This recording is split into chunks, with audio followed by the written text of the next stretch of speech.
অনেক পুরনো একটা গ্রাম ছিল পাহাড় আর জঙ্গলের ভেতর। গ্রামের লোকেরা সবাই পরিশ্রমী, কিন্তু তাদের ইবাদতে ছিল অনেক গাফিলতি। নামাজ পড়া ছিল কম, আর মসজিদে মানুষ যেত খুবই অল্প। গ্রামের এক কোণায় ছিল এক পুরনো মসজিদ। একসময় সেই মসজিদ ভরে যেত মানুষে, কিন্তু সময়ের সাথে সাথে তা প্রায় পরিত্যক্ত হয়ে গেল। শুধু মাঝে মাঝে একজন বৃদ্ধ আজান দিতেন আর একা একা নামাজ পড়তেন। এক রাতে গ্রামের কয়েকজন যুবক জঙ্গলে কাঠ কাটতে গিয়ে হঠাৎ দেখল এক অদ্ভুত আলো দূরে ঝলমল করছে। তারা এগিয়ে গেল আর বিস্ময়ে তাকিয়ে দেখল সেই পুরনো মসজিদটা যেন নূরের আলোয় ভরে গেছে।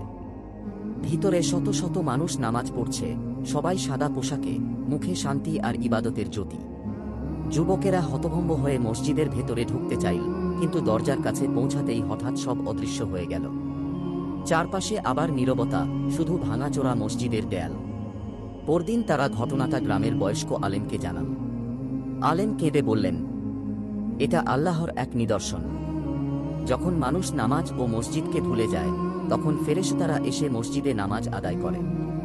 আল্লাহর ঘর কখনো খালি থাকে না, কিন্তু হাসরের দিন আল্লাহ মানুষকে জিজ্ঞেস করবেন, আমার ঘর তোমরা কেন ফাঁকা রেখেছিলে? এই কথা শুনে পুরো গ্রাম ভীত হয়ে গেল। সবাই মিলে সিদ্ধান্ত নিল, এবার থেকে মসজিদে আজান থামবে না, নামাজে কেউ গাফিলতি করবে না। সেই দিন থেকেই মসজিদটি আবার ভরে উঠল মানুষের ভিড়ে, আর হারানো রহস্য মুছে গেল। ভাই ও বোনেরা, গল্পটি ভালো লাগলে চ্যানেলটি সাবস্ক্রাইব করুন এবং অন্যদের সাথে শেয়ার করুন।